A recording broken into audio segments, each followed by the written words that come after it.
За бүгдэд нь өдрийн мэнд хүргэе. За өнөөдрийн бидний ярилцах сэдэв бол хэрхэн мөнгө алддаг лүүсер юу ихээ ойлгохгүйгаа арилжаачнаас амжилттай трейдер болох вэ гэдэг. Энэ сэдвээр ярилцах болно.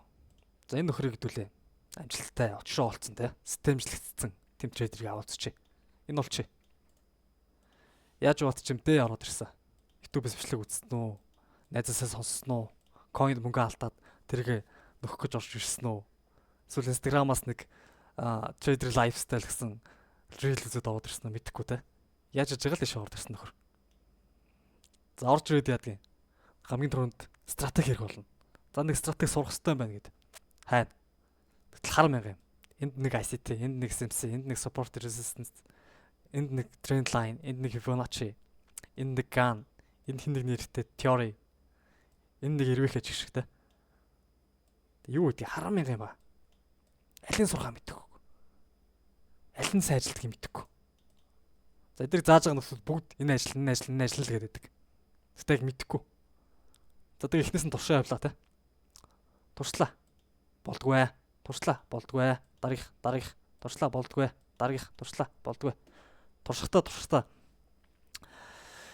Бүр маш богино хугацаанд туршина. За ганц 2 удаа л арилжаа юм. Тэг ажиллахгүй дараагийнх руу. Ажиллахгүй явлаа. Явлаа. Ийм тойрогт орчдөг. Үзээд байдаг, сураад байдаг. Ажилтгүй. За зарим дээр нэг ажил таарна ганц 2 удаа. Тэн дээр нь урамшаад хийн. 1-2 ажиллаж 3 төртгөөс ажиллахаа болчихно. Тэнгүүд нь болчихно. Дараагийн стратеги.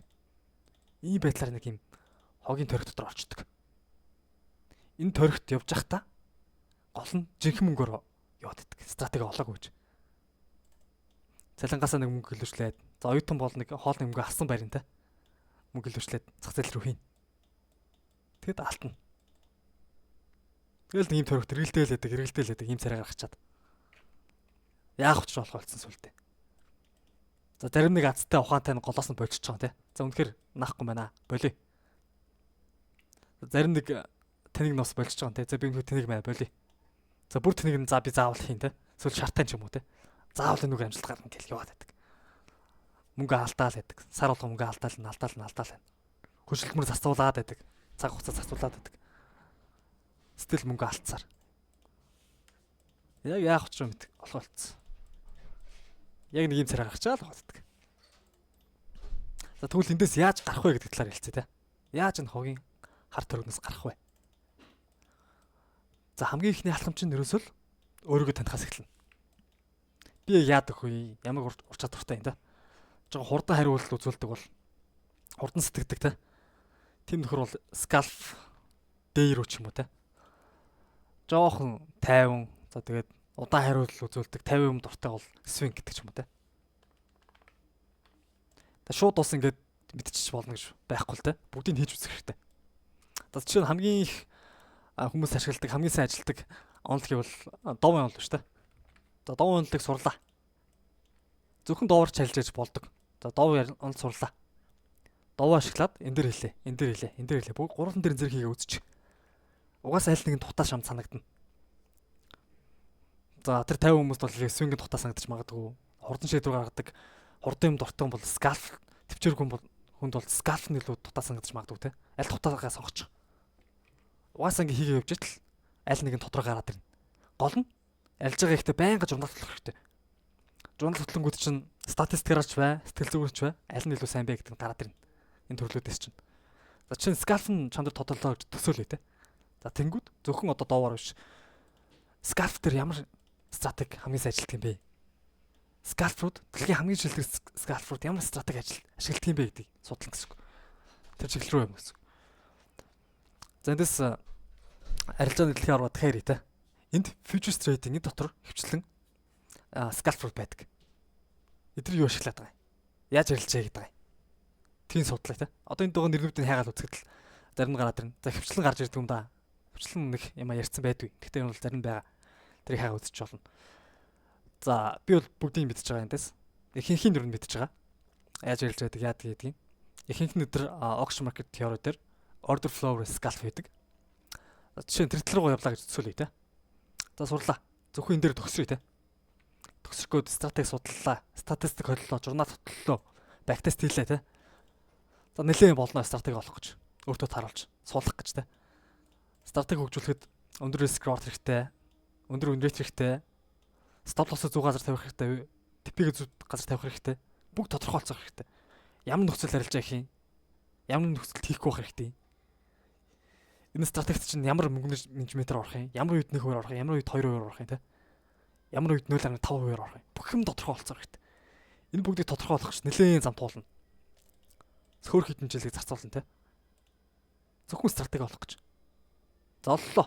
Стратеги нь үнэхээр батлагдлаа те. Бактестэн дээрс батлагдлаа. Forward тестэн дээрс батлагдлаа те. Бүхэн батлагдлаа. Стратеги чинь бол болчлоо гэж бодъё те. Үнэхээр ажилтгаа мэдчихлээ. За тэгвэл арилжаач болчих гэж бодож байна уу? Үгүй ээ. Дараагийн шат байгаа. Дараагийн шат нь бүр том.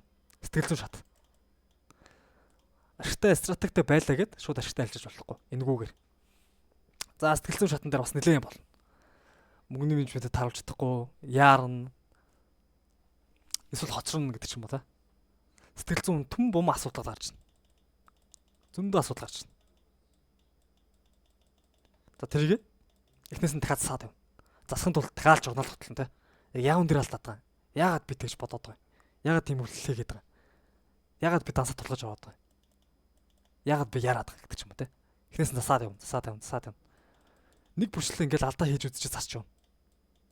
Явсаар бас нэлээд урт хугацаа зарцуулна. За ингэж явцдын эцэст за энд нэг консистент арилжаач боллоо те.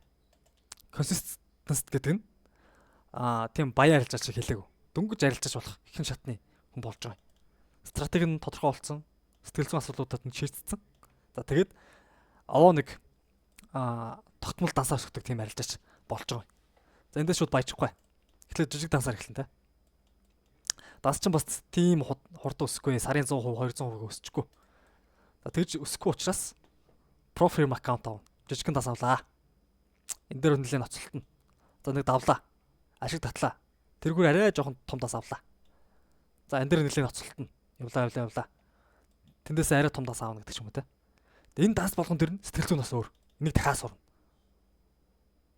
Жижиг дансны сэтгэл зүй, том дансны сэтгэл зүй шал өөр. Чи энэ дээр алж ялаа гэхэд энэ дээр орж ил алуулна. Шатаана гэдэг ч юм уу те. Тэгэл дахиад эхнээс эндээс эхлэх шаардлагатай болно. Яг гэвэл том данс аваад эсвэл том дансаар мөнгө зинглээд дансаа алдчихвал. Дахиад эндээс эхэлнэ. За ингээл дахиад төр орно. Ингэж явсаар нэг овоо нэг гайгүй том дансан дээр хэлжээж сурна. За эндээс хойшоо жинхэнэ энэ нөхөрч орж ирж байгаа. За энэ хүртэлтэй. Энэ нөхөр хүртэл бүр нэлээд хол замыг туулж байгааз.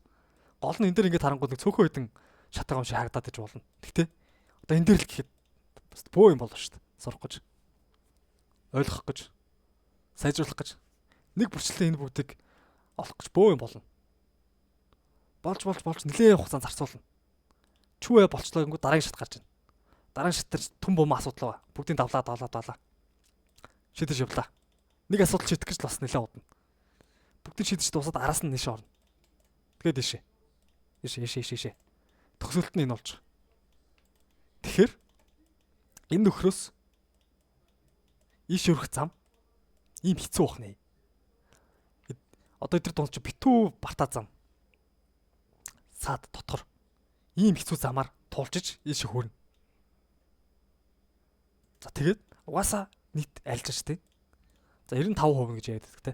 Би бол тэгж боддгоо. Би 99% гэж боддог. 99% нь угаасаа альжаач болж чадахгүй.